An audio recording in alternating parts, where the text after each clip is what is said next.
¿Alguien tiene algún comentario, pregunta antes de partir propiamente con la revisión final de algunos temas de la unidad?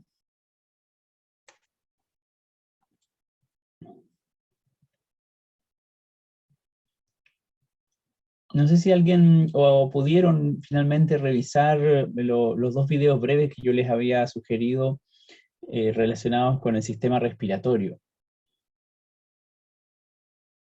Tal vez, si es que alguno o alguna no lo ha podido ver, podríamos revisarlo ahora en conjunto porque son bastante cortos y entonces la revisión misma del registro puede ayudarnos a plantear alguna pregunta o alguna inquietud que surja. Así que vamos a partir por ahí, ¿ya? Déjenme abrir la respectiva pantalla.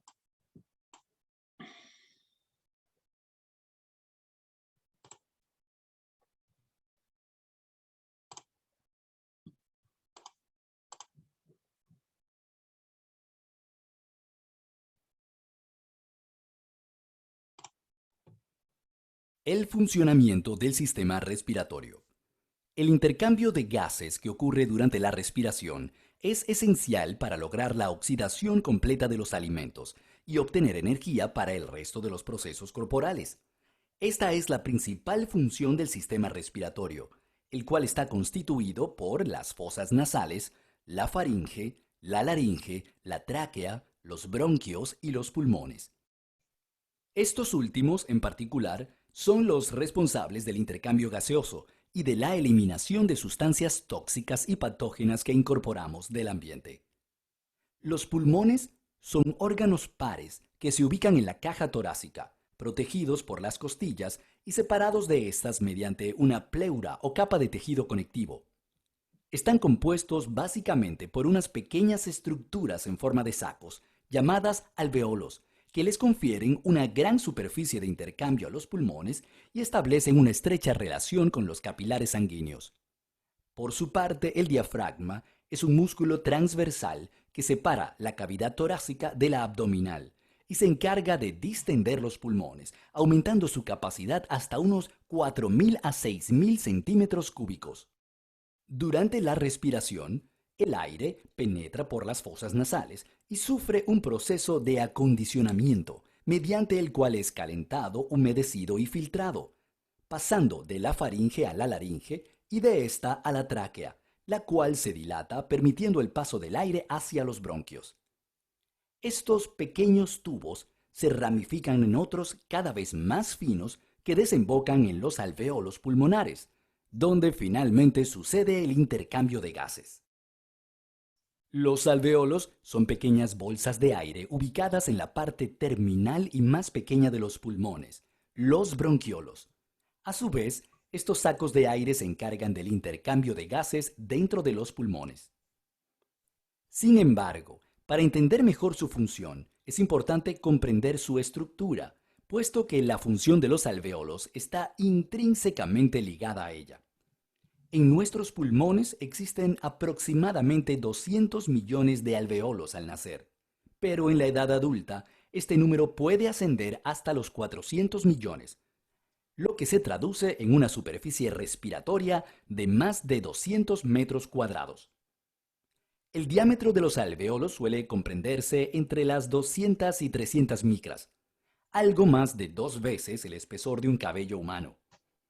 Asimismo, dos componentes principales de estos sacos son el colágeno y las fibras elásticas, lo que permite que durante la exhalación los tejidos entren en funcionamiento.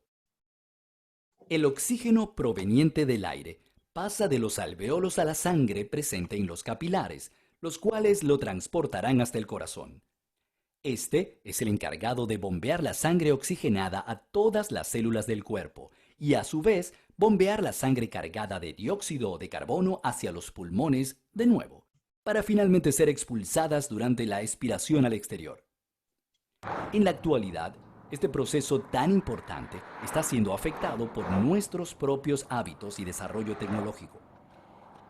La contaminación ambiental provocada por la liberación de gases tóxicos de las fábricas y medios de transporte a la atmósfera está provocando un aumento en la incidencia de numerosas enfermedades respiratorias, el sufrimiento de nuevas afecciones e incluso cambios en la morfología de los pulmones, los cuales llegan a presentar tejido cicatrizado y manchas negras debido a los productos tóxicos inhalados. Sin embargo, es sin duda el tabaquismo el principal flagelo para los pulmones del ser humano moderno. Cada día existen más fumadores y cada día nos hallamos más expuestos al humo extremadamente nocivo de los cigarrillos, de manera directa o pasiva. Ya seas un fumador activo o pasivo, debes saber que el humo de cigarrillos y tabacos contiene no solamente nicotina, sino también aminas heterocíclicas que pueden dañar el ADN de las células del tejido pulmonar. Esto, unido a la inflamación que provoca, favorece la aparición y proliferación de células cancerígenas, así como el desarrollo de vasos sanguíneos que alimentarán el tumor. Evitando fumar, disminuirás en un 80% las probabilidades de que sufras cáncer de pulmón, boca, garganta y esófago, así como numerosas enfermedades respiratorias. Cuida tus pulmones, realizando ejercicios de respiración. Aléjate de sustancias químicas nocivas e incrementa tu consumo de frutas y vegetales. Correr, nadar y montar bicicleta te ayudarán a fortalecer tus músculos y desarrollar la capacidad pulmonar.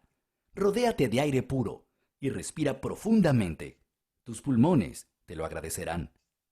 Recuerda que la vida siempre es mejor con salud.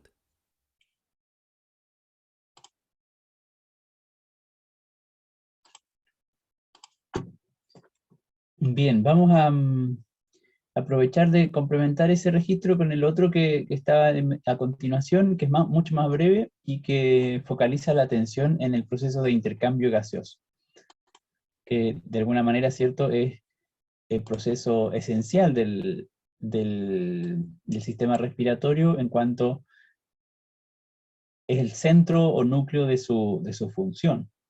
Lo que necesitamos, lo que necesita nuestro cuerpo es obtener oxígeno para poder realizar o para poder obtener energía en los procesos químicos que va a realizar dentro de las células. Veamos este registro.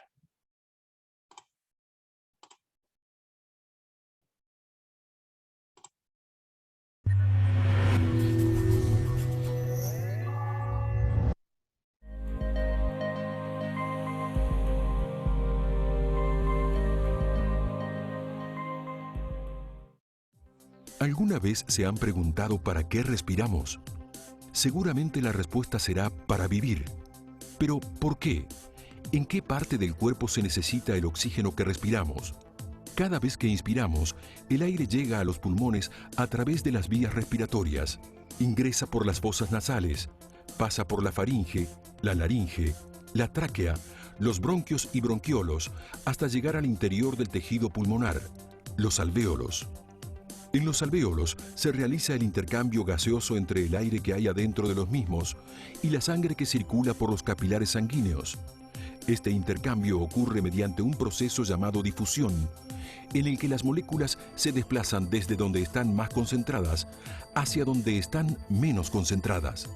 El oxígeno es transportado en la sangre por una molécula muy conocida que se encuentra en los glóbulos rojos, la hemoglobina. La hemoglobina es de intenso color rojo y contiene un átomo de hierro al cual se une el oxígeno. El oxígeno es transportado a todas las células del cuerpo. ¿Pero para qué ocurre esto? En las células, los alimentos liberan energía al ser oxidados en el proceso de respiración celular que ocurre en las mitocondrias. Y para que esta función se realice, se necesita el oxígeno. El dióxido de carbono que se transporta disuelto en el plasma sanguíneo atraviesa la membrana alveolo-capilar y es liberado en la expiración. Podemos decir entonces que respiramos para que todas las células puedan llevar a cabo las reacciones químicas que necesitamos para obtener energía y que cada tejido, cada órgano y todo nuestro cuerpo pueda funcionar correctamente.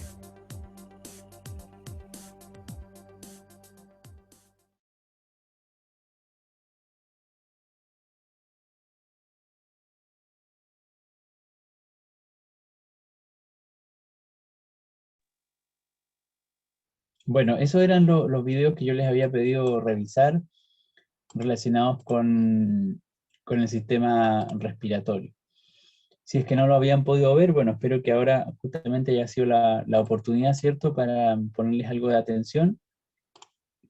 Y eventualmente a lo mejor alguien tiene algún comentario, alguna duda sobre el contenido que se presenta en estos videos.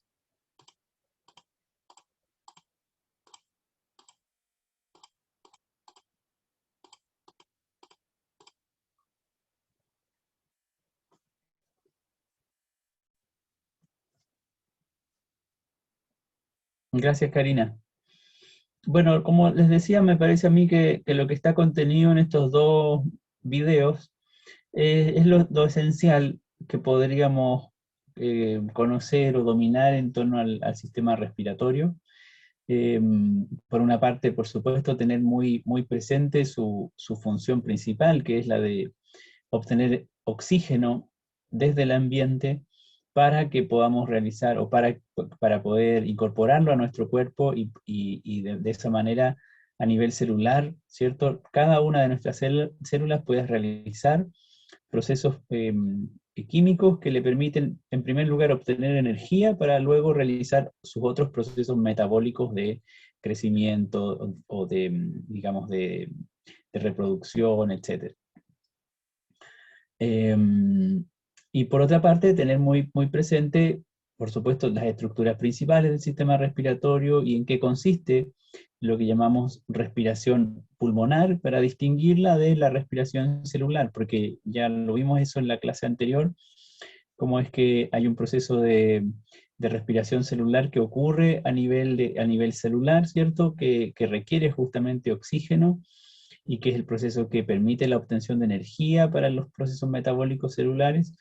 Y por otra parte está el proceso de respiración pulmonar o de ventilación pulmonar, que es el que nos permite incorporar aire desde el exterior hacia el interior de los pulmones, y es allí, en el interior de los pulmones, donde en estas estructuras especializadas, que son los alveolos, ocurre el proceso de intercambio gaseoso, incorporando oxígeno a la sangre, por mera o por simple difusión de las moléculas de oxígeno que están muy concentradas dentro del alveolo a los capilares sanguíneos, donde hay también algunas moléculas de oxígeno, pero con menor concentración. Y el hecho de que haya una diferencia de concentración gatilla o genera este proceso de difusión de las moléculas de un lado al otro, desde el alveolo hacia el capilar sanguíneo. Y, y no solo eso, sino que también sabemos que la ventilación pulmonar, junto con la incorporación de oxígeno, permite la expelición del dióxido de carbono, es decir, que podamos deshacernos del dióxido de carbono, que es un gas de desecho que también proviene del metabolismo celular. Y justamente ese gas también se está transportando, ¿cierto?, por el plasma sanguíneo. Cuando alcanza en los pulmones, cuando llega a los pulmones, a través de los capilares, ese gas va a difundir ahora en el sentido inverso respecto del el oxígeno, porque el dióxido de carbono va a difundir desde los capilares hacia los alveolos, y por lo tanto va a ser expelido al ambiente en el proceso de expiración. Solamente un aspecto más, a lo mejor a tener presente, a propósito de los modelos que hemos revisado, de este mismo video que vimos en torno al sistema respiratorio. Tener cuidado siempre con los modelos, con las representaciones que utilizamos de las distintas estructuras, de los distintos sistemas. En particular, por ejemplo, en el caso del sistema respiratorio, es muy frecuente hacer uso de una actividad en la cual nuestros estudiantes pueden confeccionar un modelo de sistema respiratorio, para lo cual utilizan habitualmente una botella con uno o dos globos en su interior conectados con una bombilla, y esa botella en la base que está recortada tiene como una tapa de goma de otro globo, digamos, simulando la estructura del diafragma. Entonces podemos visualizar de un modo bastante concreto cómo los pulmones se hinchan o se deshinchan en la medida que el diafragma se tensa o se relaja. Y entonces de esa manera podemos visualizar y nos sirve el modelo para explicar el proceso de ventilación pulmonar. ¿Cómo es que los pulmones, cierto, se llenan de aire o se vacían de aire? Y eso, claro, desde ese punto de vista es un modelo bien adecuado para entender esa mecánica, la mecánica de la ventilación pulmonar. Pero de acuerdo a lo que hemos revisado, hay que tener cuidado con la idea de que cuando se hincha el pulmón no se está inflando un globo o una estructura análoga a un globo, en el sentido de que el globo es una simple cavidad, ¿cierto? Es una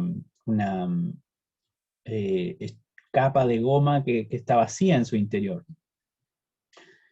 En el caso del pulmón hay una estructura interna, hay órganos internos que tienen funciones especializadas y entonces ahí reconocemos esa ramificación que se da desde los bronquios y que luego es más pequeña todavía en la forma de bronquiolos, que terminan en estas últimas ramificaciones, en estos extremos de la ramificación que son los alveolos.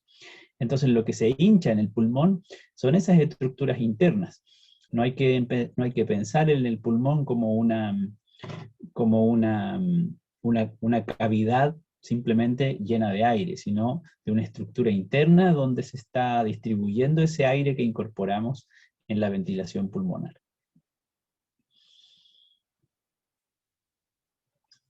Bueno, si no hay preguntas o comentarios sobre este tema, va a ser por ahora el último sistema del cuerpo al cual vamos a ponerle atención de manera especial. Hay otros recursos que ya hemos revisado también en la clase anterior, especialmente un par de simuladores que muestran el intercambio de gases, por una parte, en el sistema respiratorio y el sistema circulatorio, y por supuesto también la absorción de nutrientes y el transporte de esos nutrientes a través del sistema circulatorio. Y justamente ese último aspecto tiene que ver especialmente con el contenido que yo les había pedido revisar, asociado a la nutrición y la salud. Yo les pedí que pudieran avanzar en la lectura de algunas diapositivas que estaban publicadas en el aula virtual sobre justamente nutrientes esenciales, y que en esa lectura pudieran construir un mapa mental o algún ejercicio de mapa conceptual para sistematizar la información de acuerdo a su propia visión, a su propia comprensión, y yo justamente veo que algunas parejas que trabajaron juntas hicieron este ejercicio desde su visión, desde su comprensión, organizaron ese contenido, lo cual por supuesto es muy, muy provechoso, ¿no? Como herramienta de aprendizaje probablemente el hacer uso de este tipo de dispositivos para organizar la información de acuerdo a nuestra comprensión. En este esquema que vemos aquí, elaborado por Bárbara Mateluna y Viviana Molina, podemos ver justamente cómo los nutrientes esenciales de los cuales depende nuestro funcionamiento biológico y que obtenemos a través del proceso de digestión fundamentalmente, son las proteínas, los lípidos, los carbohidratos, las sustancias minerales y las vitaminas, y el agua, fundamentalmente. Podríamos decir, esos son los nutrientes esenciales. Y los nutrientes no son otra cosa que los componentes más básicos a los cuales podemos simplificar, al nivel de los cuales podemos simplificar, reducir los alimentos. A partir de los nutrientes, lo que logramos suplir, o lo que nuestro organismo logra suplir, son sus necesidades energéticas. Entonces aquí sus compañeras agregaron justamente ese concepto. Y para suplir esas necesidades energéticas, a partir de los nutrientes que obtenemos en la digestión, desde los alimentos, ¿cierto? Entonces por eso tenemos que tener presente, por ejemplo aquí, como anotan ellas, la energía presente en los distintos alimentos, o disponible podríamos decir. siempre esta energía es una energía que está almacenada en las sustancias en forma química. Los alimentos son compuestos muy complejos de una gran cantidad de sustancias químicas distintas, de distintos tipos de moléculas, y cada una de esas moléculas, por supuesto, están compuestas por conjuntos de átomos que están atados, que están unidos, ¿cierto?, enlazados unos con otros, y cada uno de esos enlaces entre átomos que forman moléculas, cada uno de esos enlaces es equivalente a una cantidad de energía que podemos decir está químicamente almacenada. Cuando dos átomos o moléculas están unidos por algún tipo de enlace químico, entonces hay cierta energía que está permitiendo esa unión, o que causa esa unión. De manera que si es que somos capaces de romper el enlace, de separar los átomos o de separar las moléculas, entonces obtenemos esa energía que estaba disponible en el enlace, ahora queda disponible para usarla en otros tipos de procesos. Y eso es básicamente lo que hacemos cuando digerimos los alimentos, para obtener moléculas cada vez más simples, a partir de las cuales podamos hacer uso de la energía que está almacenada en esos enlaces químicos. Y de ahí entonces que uno pueda asociar una cierta cantidad de energía a cada tipo de nutriente. La caloría, ustedes saben, es una unidad de medida de la energía. Por lo tanto, los nutrientes esenciales nos van a proveer de algunos tipos de moléculas que van a hacerse parte de los procesos metabólicos de las células, y nos van a proveer de algunas moléculas que nos van a permitir obtener energía para realizar esos procesos metabólicos. Y por lo tanto, llegar a tener o para que el funcionamiento del organismo se dé en una condición, podríamos decir, de equilibrio, lo que llamamos habitualmente un estado de salud, entonces pensamos en dietas saludables, dietas que básicamente nos aportan un menú completo de nutrientes, digamos, no nos falta ninguno de estos nutrientes esenciales, y por otra parte es una dieta que se caracteriza por ser equilibrada, en el sentido de que ninguno de estos nutrientes se encuentra en una cantidad insuficiente, y ninguno de estos nutrientes se encuentra en una cantidad excesiva. Entre paréntesis, no sé si escucharon que hoy día se celebraba el Día Mundial Sin Dieta. ¿Escucharon algo así o no? Yo lo escuché en las noticias recién, hace muy poco.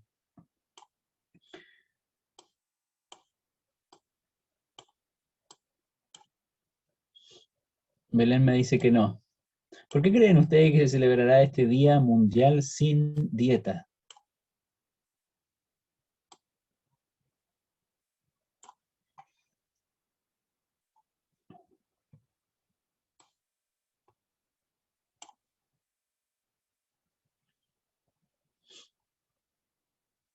Aquí tenemos el trabajo de Belén y Dana, donde vemos nuevamente una forma distinta, ¿cierto?, de organizar la información, pero básicamente estamos justamente presentando el contenido de la manera que se ajusta mejor a la comprensión que en este caso sus compañeras tienen.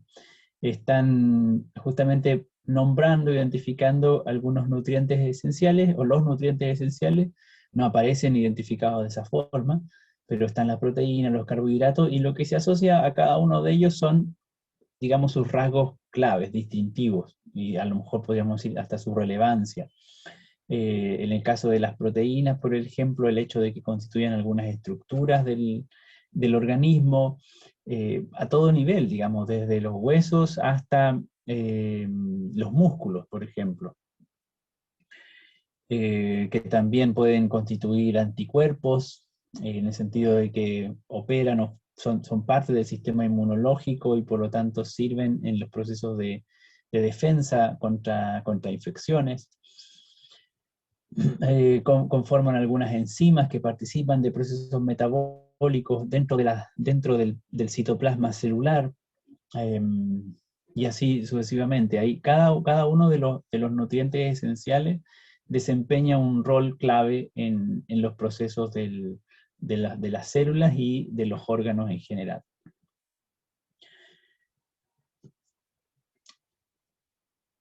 Me parece a mí que el día el Día Mundial de Celebración de la no dieta, del no hacer dieta, tiene justamente un correlato muy cercano a lo que estamos revisando, porque nosotros hablábamos aquí en torno a este contenido, podemos hablar de dietas saludables justamente en la medida en que se trata de una dieta equilibrada y que contiene todos los nutrientes.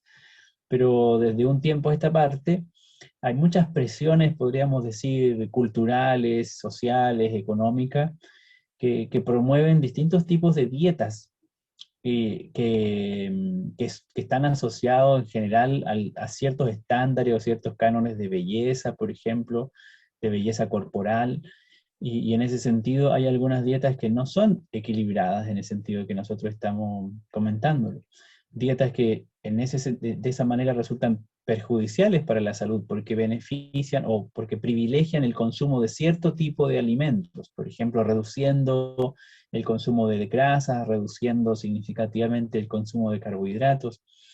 Y cuando eso ocurre, entonces eventualmente lo que tenemos es una dieta que no está siendo suficientemente nutritiva, porque el organismo requiere todos estos nutrientes esenciales.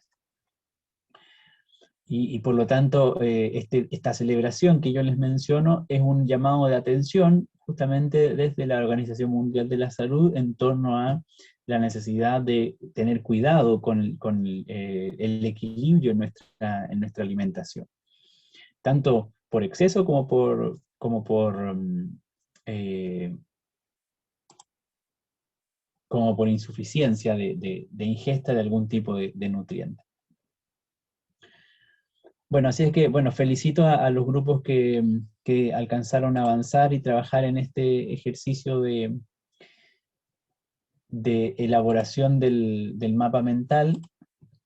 Quienes no pudieron trabajarlo ya tienen a su disposición esto en el foro del curso. Aquí está el otro trabajo de Karina y Daniela. Pueden revisar estos mapas mentales y por supuesto también revisar el contenido que está en las diapositivas. Dicho eso, entonces creo que vamos a aprovechar estos últimos minutos de conexión para revisar algunas ideas que estaban en esta presentación sobre nutrición y salud, sin detenernos en muchos detalles, pero sí haciendo algunas distinciones principales.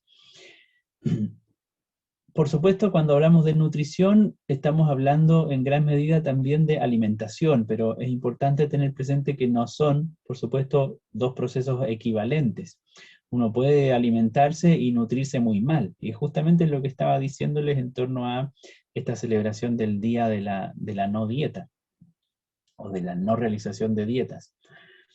El alimentarse simplemente es la ingesta de alimentos, el comer, ¿cierto? El beber. Este proceso se caracteriza por ser voluntario. En general nosotros organizamos nuestros horarios de alimentación, muchas veces somos más desordenados con eso y a partir de la alimentación se desencadena, ¿cierto?, este proceso que va a llevar eventualmente a una buena o una equilibrada o a una desequilibrada nutrición. Cuando nos alimentamos, lo que hacemos, por supuesto, es ingerir alimentos, y dentro de los alimentos podemos calificar cualquier tipo de materia en general orgánica que incorporamos al organismo a través del sistema digestivo, sean frutas, sea carne, sea leche, etcétera, ¿no? Lo importante aquí es que a partir de los alimentos es de donde vamos a obtener los nutrientes, que es lo que acabamos de mencionar.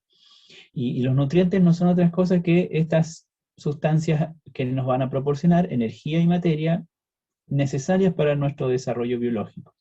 Cuando hablamos aquí de desarrollo biológico, básicamente estamos hablando de los procesos metabólicos que ocurren al interior de todas y cada una de las células de nuestro cuerpo.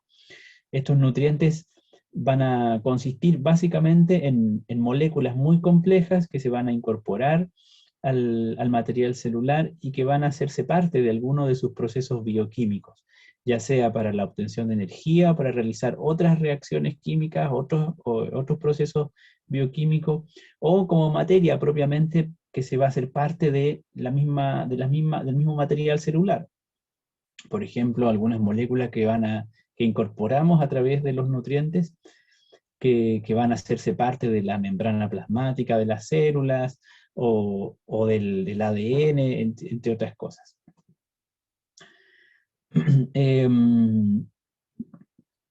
Entonces aquí es importante tener presente que los nutrientes son sustancias químicas, y esas sustancias químicas las obtenemos básicamente a través de la digestión, reduciendo mediante procesos mecánicos y químicos el contenido o las sustancias que se encuentran en los alimentos. De manera que podamos realizar justamente el proceso de nutrición. Obtenidos los nutrientes a partir de los alimentos durante el proceso de digestión, entonces se puede dar paso al proceso de nutrición, que es aquel en el cual el organismo incorpora estas sustancias, y las incorpora, como les digo, a todos estos procesos metabólicos que van a estar basados finalmente en el funcionamiento celular. La nutrición, en este sentido, es un proceso independiente, autónomo, que nosotros no podemos controlar. Lo que sí podemos controlar es la ingesta de alimentos, y por lo tanto podemos de alguna manera regular la cantidad y el tipo de nutrientes que nuestro organismo va a tener disponible para realizar la nutrición.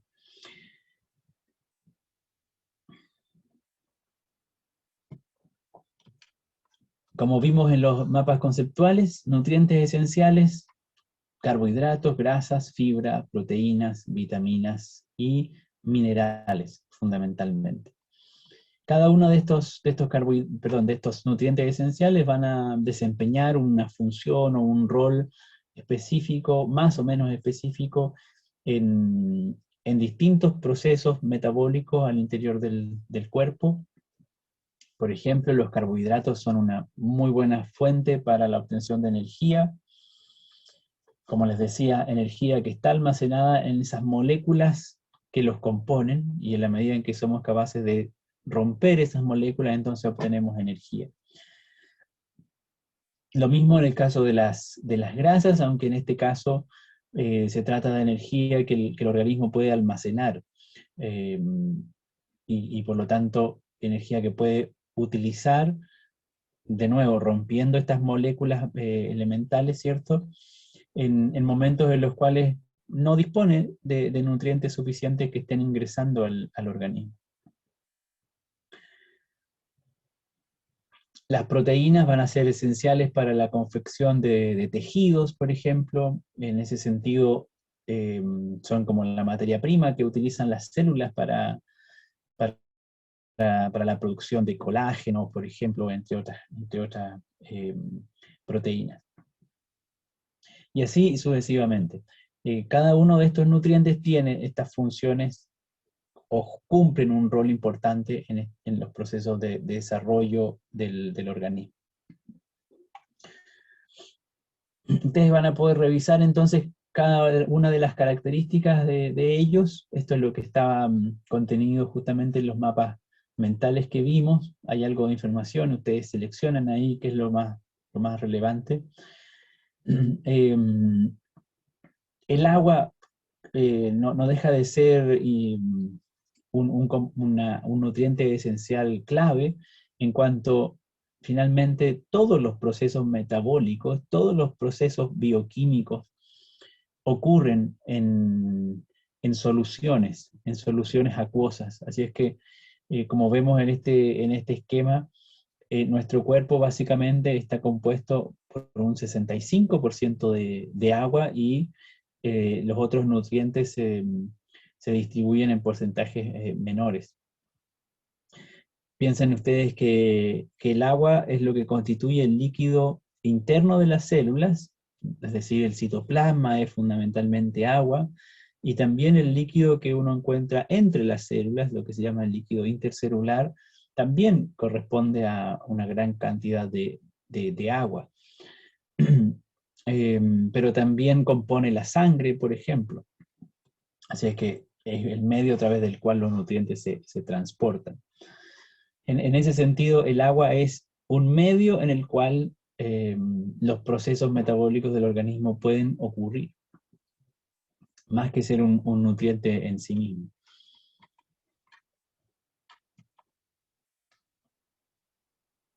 Bueno, y como les mencioné también hace unos minutos,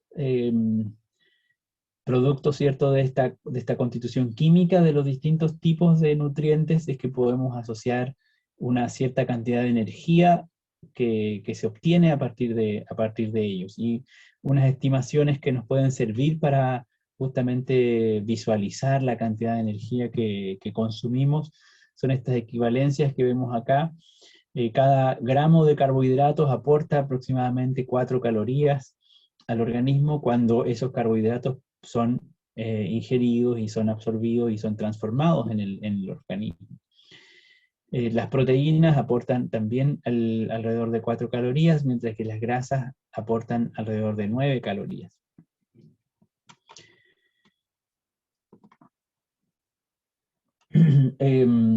Como referencia solamente tener presente que en general entre 15 y 18 años se da el máximo de consumo o de requerimiento energético de una persona. En el caso de las mujeres esto es del orden de 2.500 kilocalorías al día, y en el caso de los hombres del orden de las 3.000 kilocalorías al día. Kilocaloría aquí equivale a 1.000 calorías. Entonces aquí, cuando decíamos antes un gramo de carbohidrato equivale a 4 calorías,